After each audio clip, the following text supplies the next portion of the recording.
There is one skill that is highest than any other human skill, and that is the skill of presence.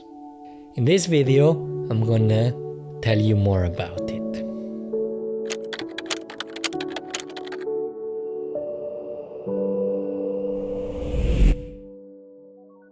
Hello there, my name is Alex, and I'm happy to welcome you to another video. I like to think of human skills as a pyramid. I would say that at the very basis of the pyramid, we have physical skills, motor skills, which are our ability to use our bodies, our ability to stand up, to walk, our ability to use our hands and coordinate our fingers so that we can grab our toys and pass them on to someone else. All of these are skills that we take for granted. But if we actually think about it, or if you have an infant at home that you can observe and learn from, you will see that all of these physical skills require a lot of practice, patience, and there's plenty of struggle in learning them. Then we have cognitive skills, which is our ability to use our minds, our ability to think. Our ability to speak is also part of this. Our ability to imagine and think and have concepts on our minds and use our brains for abstract thoughts, numbers. This is what differentiates us from other species. All of these are cognitive skills. Then we have emotional skills. Our ability to understand how we are feeling, to communicate our feelings with one another, our ability to control our emotional state, and our ability to find a balance between controlling it, pushing it away, and opening ourselves to it and opening up. That's a different area of skills. And then on the very top, we have what I would call spiritual skills. And here we have the skill of being present. Now, presence starts with the recognition that you are attention. Usually, we think of ourselves as all sorts of things: a body, a personality, a name, someone who wants something. All sorts of ways in which we define ourselves. And seldom do we think of ourselves as attention, but I think that's much closer to who you really are than other things like your body. Just a source of attention. If I tell you, hello, are you there? Hello, you're gonna say, yes, I'm here. Great. That's the source of attention. You are a point of attention. That's why companies spend millions of dollars, pounds, euros, so that they can catch your attention whenever you're vulnerable. And what do they do with it? They tell you, oh yeah, look at this, you need that. If you want to be happy, you need this book or this perfume or whatever. And then we go and buy it.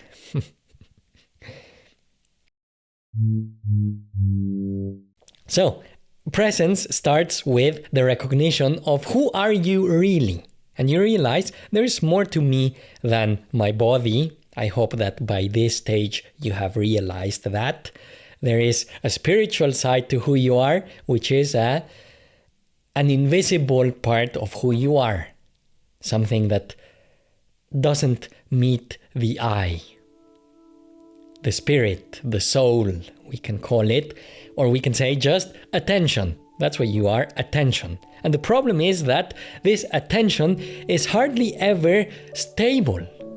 This attention is constantly being thrown around a complex, chaotic scene, which is your mind. Your mind is constantly playing with your attention and taking it all sorts of places. You need to think about the future. What happens if you lose your house? What happens if your wife leaves you? What happens if you lose your job? You're ruined. So guess what? You need to really work hard, focus on this, plan for this, control this.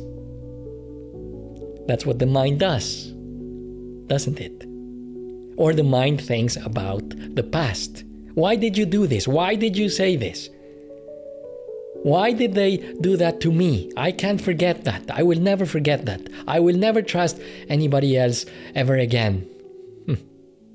That's the mind. So presence starts with the recognition that you have a voice in your head. Usually, we are not aware of that because we have identified ourselves with the voice. And we just go along with it. We do as it says. We follow the thread of worries and problems. Yet, presence is a total different order of skill. One that doesn't control things, but rather observes them. When you are present, there is a high degree of observation, a high degree of alertness. It's when you guard your attention, the attention that I told you you are, you guard it so that it doesn't get taken over by your mind, which is very impatient, and says, you need to think about this, it's really important. Think about how you're going to solve this problem so that tomorrow you can continue having a job. And for a moment, we explore with guarding our attention. When we guard our attention, we are able to listen to the thoughts in our head. What if my wife leaves me? What if your boss figures out that you did the task incorrectly?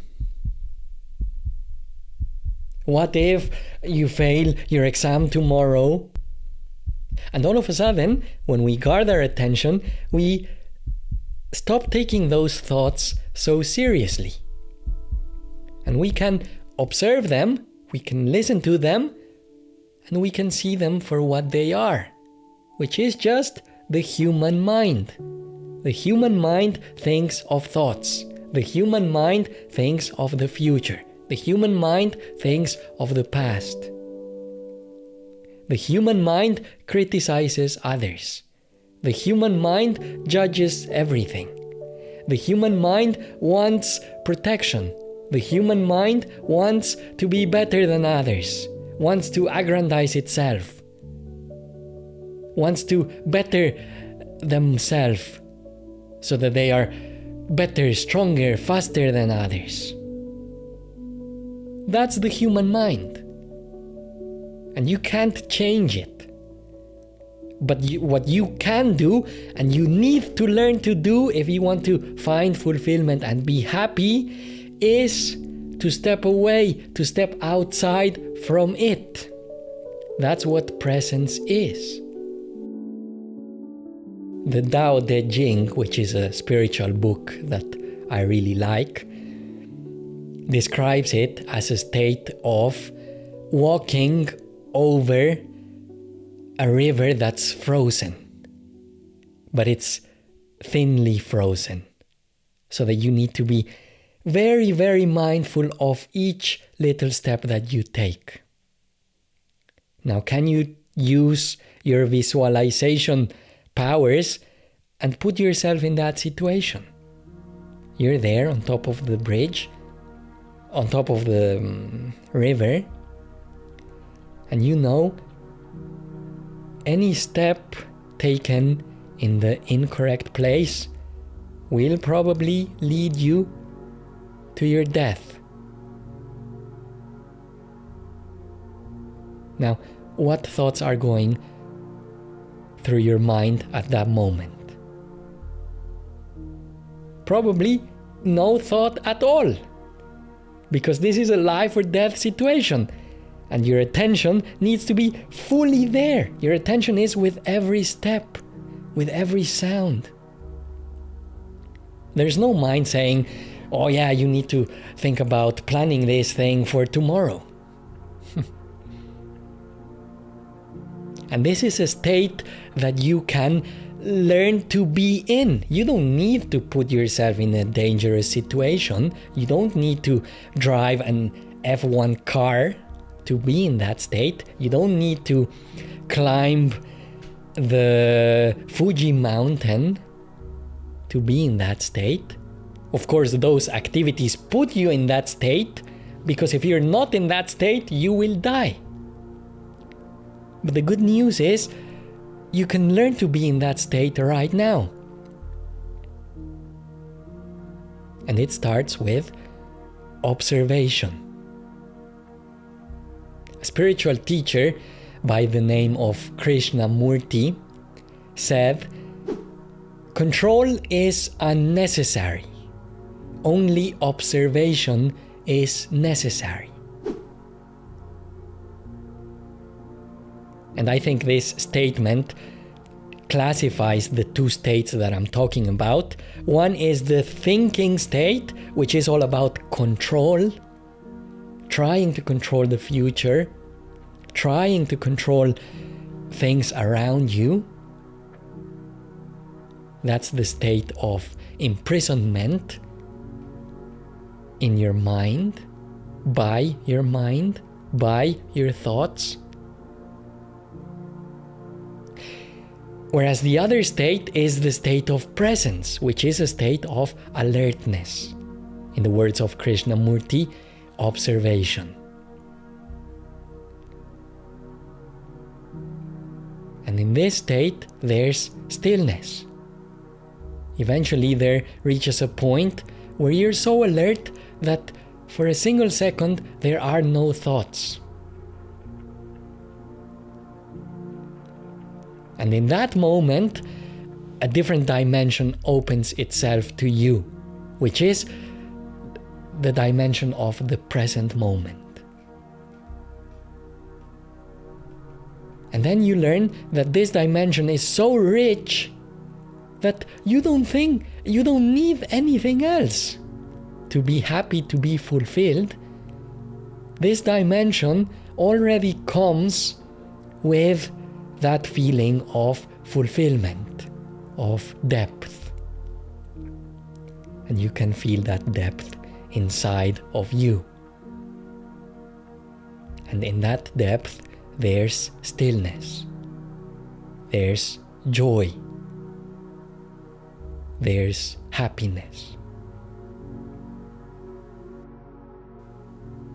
Eckhart Tolle said that presence is not a head state. It's not a thinking state. It is a body state. And what that means is that when you're present, you are in your body. You can feel your body sitting here.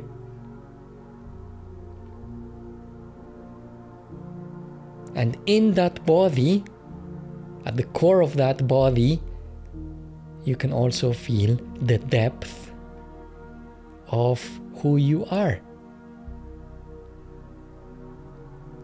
The source of the attention that you are. This is not a state that you can translate into words. It's beyond words. Presence cannot be defined as such. It can only be felt.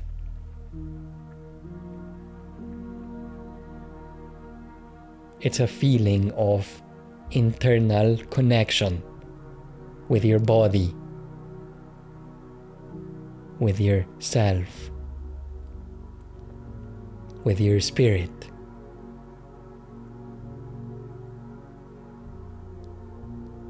And when that happens, you are here. And you learn that this moment is all that you ever need to take care of. You don't have to plan about the future so much. When you learn to be present, you also learn to trust life, to let life be. So, that's it.